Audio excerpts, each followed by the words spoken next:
Do you have a dream of finally quitting your 9-to-5 job, your day job, your night job, whatever kind of job that you're working at for somebody else, to be able to then work for yourself, grow your own business, and be able to not have to go to a job, clock in and out, and you want to be able to stay home and make money? If this is you listening to this episode right now, I know exactly how you are feeling, and I was definitely there for about, I want to say, 5 or 6 years. So I got started into knowing that I wanted to start and grow my own business in my early 20s. So I think I was around 21 or 22 years old when I first had the idea that that was something that I wanted to do. It wasn't that I believed that me as a person, that I just wasn't meant to be at a 9-to-5. I wasn't a good employee. I wasn't meant to be in that position. I actually always thought the opposite. I never wanted leadership roles. I never wanted to be a manager. I was a very good employee and I liked being told what to do. I didn't want to have to tell other people what to do, which is really funny because that's not typically the story among a lot of entrepreneurs who drop out of college. There's always kind of that stigma or just kind of that notion that everybody thinks of a college dropout. There's all those people online that are like, I dropped out of college and then I made, $10 million the next month. Just ridiculous stuff. So I was a good student, I was a good employee, but I just still had this drive of just wanting to be able to stay home and make money. I'm definitely an introvert to the fullest extent, and just being around so many people all day long was very exhausting. So I knew that this was always a goal for me, was to be able to do whatever I could to be able to stay home, supplement my income that I was making at my day job, and be able to make it work. I always use the term make it work. I just want to make enough to be able to stay home and not have to, basically go to my day job all the time. So luckily, I was able to actually turn this into a reality. My dream came true in late May of 2020. So of course, 2020, crazy year. I was actually on leave or on temporary leave, whatever it's called, from my job at the time. And we were waiting to hear back on when we were able to come back and work. And I had gotten an email saying that we were actually able to come back, I believe 2 weeks from when they sent the email. And I just remember thinking, I can't go back. I've been able to have months and months of being able to work on my candle business. I launched my candle business. I was growing here on YouTube, and I was also working on other streams of income like affiliate marketing. And I just knew that with everything that I was working on, that it would work out, and it would basically be a disservice to me and take a step backwards if I were to have gone back to work at the time. So I think it was May 27th, I sent an email of my resignation, and it was the most bittersweet feeling. It was terrifying, but it was very freeing, and it was the most exciting thing, thinking I never have to go back there ever again. And again, it wasn't that I hated that job. I didn't hate the job. It was just my dream and my passion to be able to stay home was greater than working for anybody else. And that's really what I wanted to do more than anything. And in these 2.5 years of being home, working for myself, growing multiple businesses, I have learned so much about the benefits and the, I guess, not benefits or not so great things, basically pros and cons about being self-employed. And that is what we are going to dive into in today's episode, is talking about the best and the worst part about being self-employed. So let's talk about it.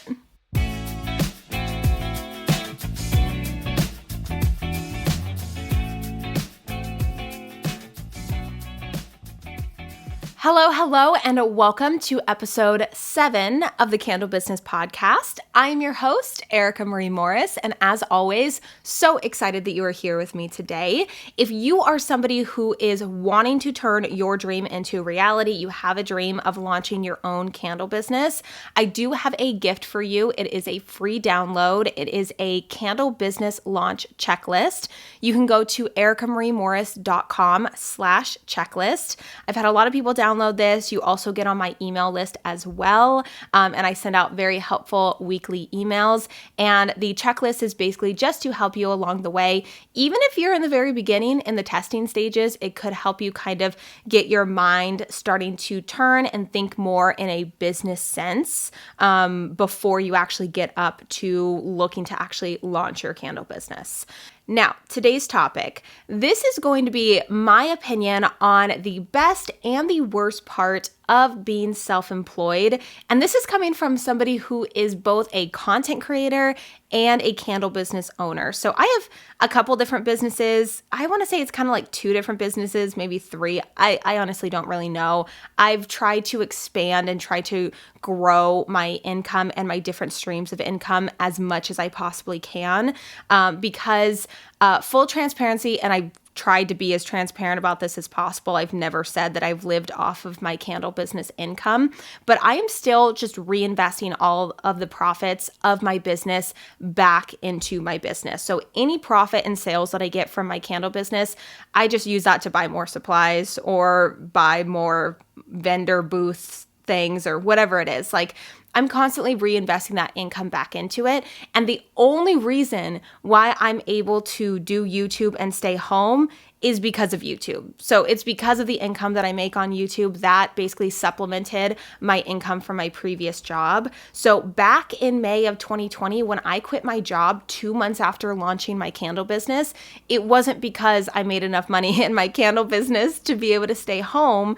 It was because of YouTube. It was just because it basically is like a flip-flop. So this is basically my full-time job now, and it gives me so much more freedom and time to actually work on my candle business because that is the ultimate goal of just growing my candle business as much as possible.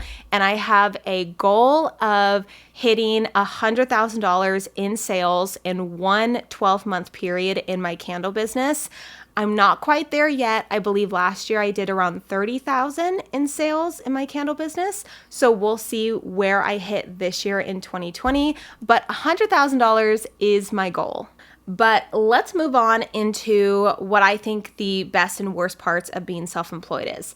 Now, I'm somebody, I don't know about you, but if somebody says, I have good news and bad news, what do you want to hear first? I always say, tell me the bad news first. I don't know. Some people want to hear the good news first. I want to hear the bad news first because if I hear the good news, I know there's bad news right after it. So I'm going to say the worst parts first and then follow it up with all of the best parts. So let's start off, shall we, with something that has caused a lot of stress, I will say, and that has to do with health insurance. Now, please, I am not trying to turn this into a political discussion. I know there's people out there that will start saying things political in the comments. Please do not do that. But my personal opinion on this is that, it's a little frustrating. It's very limited, and I think that's the reason why. I don't know, depending on the state that you're in, I'm here in California, and my personal experience with trying to buy individual health insurance for both me and Chris has been very frustrating because the plans that they have available for individual customers are not the same plans that you can get through an employer. And I don't know why. I'm willing to pay the money to be able to get access to those plans, but I have like bare bones, like not the best health insurance. I'm like, I'm willing to pay for it, but I do not have the option to pay for it. And I had gone back and forth. There was an entire situation that happened. I'm not even going to say it on here, but there was so much back and forth, so many things that happened. And I will say, out of all of the non-business, but still kind of business-y related thing, that has been the most headache-inducing thing, I will say. Again, I don't know if that's just because I'm here in California and maybe if you live somewhere else, there's better individual health insurance, but that is definitely something that if you were wanting to be self-employed, it kind of just comes with the territory. You don't have the privilege of being able to get health insurance through an employer. So, moving on to the next one. you are solely responsible. You as a business owner, you're responsible for everything that happens with your business. If it fails, if you get sales, if it does well, if it doesn't do well, if there's a mistake, whatever it is, even if you hire employees, it still falls back on you. So even if your employee makes a mistake later on in the future, if you do end up getting an employee, it's still your fault. You have to take the fault for everything. You are solely responsible because it's your name on the business. You created it, and you have to take fault and take blame and take the responsibility on yourself, which I know can be a lot for people. And I have to be so like honest with this, that even though I put this in the worst part of being an entrepreneur, there's a weird part of me that almost feels relieved that it's all on me. And the only reason why I say that is because in my previous position, I started off as just like a regular, like front desk receptionist. And then I became an assistant manager the last year I was there. But I always dreaded having to tell somebody that I made a mistake. I hated that disappointment. And yes, I can be disappointed myself if I make a mistake, but I don't have to go up to a boss and tell them, hey, I screwed up. Here's what I did. I just have to tell myself, because that's really that's the highest level. I am the highest level of the business, which is so crazy to think. And to me, that kind of brings comfort. Again, it does bring stress because, again, it's all on you. But coming from the personality type that I am, of like absolutely hating having to disappoint people or say, kind of take that criticism when I do things wrong, I can just basically tell myself like, oh yeah, I did screw up on that. And yeah, sometimes I'll beat myself up for it. It really just depends. But I kind of feel relief in knowing that there's no other higher up that I have to tell those things to. So maybe you can relate to that, maybe not. But I did put this in the worst category section just because of the fact that it's a lot of responsibility to be in control of an entire business. The next one is you have to keep track of everything. So you have to stay on top of things. You have to organize things. With a candle business, it's an inventory-based business. So there's a lot of crap. There's a lot of stuff everywhere. There's little things. There's big things. There's just a lot of stuff. We have labels. We have the wax. We have the jars. There's just so much that goes into it. And not only that, but there's also like the bookkeeping side, the taxes side that you need to keep track of.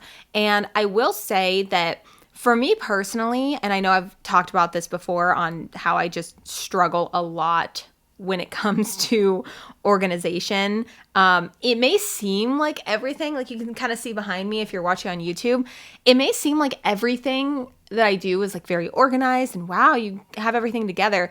But I promise you that I struggle more than anything when it comes to organization. I'm terrible with clutter.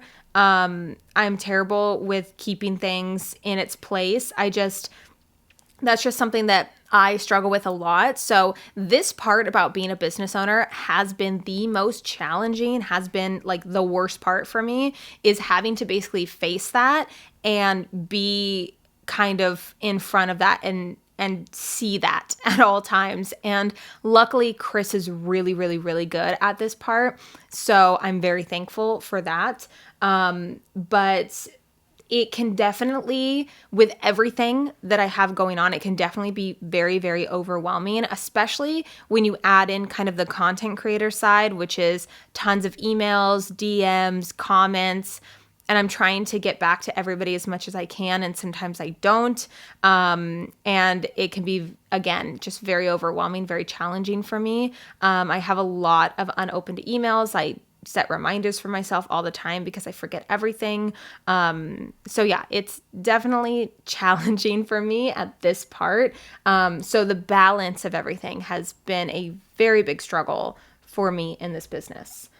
The next one is unpredictable income. This one is super fun, right? This one is like, I don't really know how much I'm going to make a month. So many people that work at a regular job, they know I'm going to make X amount because I work this amount of hours, so I'm going to make this much money. And it's so much more predictable, so much more reliable, so much more stable, all of these kind of things. So there is the negative side of running your own business, being self-employed, that you do not have the luxury of predictable income. It's going to be different all the time. And luckily, when I took the leap of faith to quit my day job in order to do YouTube full time so that I could work on my candle business full time, I was only making like $500 a month on YouTube at that time. So I really was just hoping that it would grow. And again, luckily it did. But when it comes to being self-employed, it's going to change all the time. So doing monthly budgets is challenging. I typically will just do budgets based on the lowest amount that I know that I will be making and do the budget from that number. And anything extra is going to be extra. That's kind of the only way that I've figured out how to do it, just because unpredictable incomes can be very challenging. And then the last point that I wanted to talk about in this part of basically like the negative side, the worst parts of being self-employed, is that it will showcase all of your worst skills and all of your worst traits and basically put a spotlight on them. You can't hide from them. You're going to have to be face to face with parts of yourself that are technically not great for being an entrepreneur. So like I had said earlier, having trouble with organizing, keeping track, clutter, all that kind of stuff, that's something that I struggle with. And I have an inventory-based business where I literally walk into my living room and I see it all the time. It's all around me. So that is a huge struggle for me and something that has been very, very challenging and something that, again, I can't run away from. I can't turn a blind eye on. I have to be able to face it and do my best to try to get through it. And I go through phases of being overwhelmed to the point where I just freak out and want to just throw everything away. And then I regret throwing things away. But you will definitely notice and see that within running a business and working for yourself, you are going to have to realize that there are just skills and things that you are not going to be good at, and it's okay that you're not good at that. You can outsource those things and figure out a way to get around it. But that's also a part of being an entrepreneur, is just using your resources, figuring out what you need to do to be able to accomplish what you want to accomplish, even if your skills are not where they should be in those particular areas. So overall, I feel like I could talk a lot more about, add a lot more to this. I didn't want to make it too long because, again, I'm not trying to be like, wow, you shouldn't start a business because it's terrible. These are just some things that I thought of that, like, hey, yeah, it's challenging. It's definitely challenging. But again, it's so much, there's so much good that comes out of it. And I'm going to jump right into that right now because, again, I'm not here trying to say like, hey, you shouldn't start a business, just more of the reality of things. So for the best parts of being your own boss, starting your business, working for yourself, being self-employed, is that you get to make your own schedule. I can't even explain this feeling, just the freedom that comes in it. And I know that that's so cliche of like, oh, time freedom, all that kind of stuff. I don't necessarily know if I have time freedom. I kind of do, but so much time is spent on my business, and sometimes I'm working on my business from sun up to sundown, and a lot of people just clock out, forget about work. So there's a lot of parts of that I definitely feel is very kind of, I envy that in a way of like, I wish I could just shut it all off. And maybe it's because it's, again, all around me in this apartment and I live in it day to day. There's no separation between work-life balance. But with this of getting to make your own schedule, you are able to have more free time. You can take a day off if you want to. You don't have to have somebody cover your shift. You don't have to tell anybody about it. You can just take a day off. You can take a week off. You can rearrange things if you need to go somewhere or go on vacation or whatever it is that you want to do. There is no trying to request the time off or trying to rearrange so many different other people's lives in order to make that happen. there's just so much more freedom to just do whatever you want. This could be taking the day off, or this could be working all day if you want to. And this actually was very, very beneficial all of last year and earlier and this year too. So 2021 and most of 2022 as well, because of Chris's motorcycle race events. So we traveled all over different places in California to these different events. And it was just kind of no question. As long as there wasn't a vendor event market that we were attending, we were able to just take the time off, go stay for 3 days, 4 days, whatever it was, and be able to go and not work. And I could have never done that if I was still at my other job. So that was definitely a huge benefit of being self-employed and being able to have your own schedule and do whatever you want, whenever you want, essentially. The next one is that you are in control of your own success and your own future. I love this. I love being able to know that whether it's success or not success, I like actually having that in my control and something that I am, again, responsible for, like I was talking about in the very beginning. I do actually like that, knowing that I have the control, and this may be like a control thing because I just really like being in control of everything. So being able to be in control of everything that happens with my business, the products that I have, what we do, how we grow, which shops we get into, where we're taking it, it's very exciting. And it gives this feeling of just like, you get this motivation, this constant passion with it, this constant feeling of like you are setting expectations, you're meeting them, you're just feeling like you're just growing as a person, and you feel like it's the best feeling. I can't even explain it. And also, you are not capped at how much money you can make, where you can take your business. You can take it as big as you want it. There is no ceiling, as you would say, or as the saying goes. I don't know if that's the saying. But there are no positions. There are no things that, okay, as soon as you get to this position, you're going to make X amount per year. And then within the company, if there's no more growth within the company, then you have to, go find another company to be able to grow more. With your business, you kind of have control over how much you make and how big you take the business. And I just love that part of being self-employed and knowing that there is no limit to what we can actually make. The next one is kind of like what I said for the worst section. Now you can go to the best section for this one, is that it showcases your best skills and traits in the spotlight. So I know I was talking about how when you run your own business and you're self-employed, all of your negative traits are kind of spotlighted and highlighted. But the same goes with your positive. You're going to find that there's things that you're like, dang, I'm actually really good at doing that. Whether that's making candles or taking product photography or creating the website or talking with people at markets, and you're a really good people person, there's going to be skills that you have, personality traits, things that are really going to shine, and it's going to make you feel so good about yourself. Again, build that confidence and learn that you are able to really showcase and be able to show those skills and show those positives within your business. And it's just a really good feeling to be able to be like, you know what? I can do this, because there are so many times in business that you're like, I don't even know if I'm cut out for this. I don't know if I'm supposed to be running a business. Maybe I should just go and be an employee. I don't really know if this is for me. And I'm just going to touch on the last one and then just kind of conclude today's episode. And that is that you get excited to share with others what you do for a living, because being your own boss and working for yourself is looked at as a dream job. And I know that. I know because I dreamed it for so long. That's how I started this episode was, are you dreaming of being able to quit your job and be able to work for yourself? That's something that I know that a lot of people strive for. And I will have to remind myself on a weekly basis, sometimes on a daily basis, like, hey, yeah, what you're going through is challenging. There's so many things that are going on. Yes, I wish that we had a house. I wish we had a bigger space. Like, there's so many things that I wish for and wish that I had, but something that I have to always remind myself is 3 years ago, I would have given anything to be in the position that I'm in right now.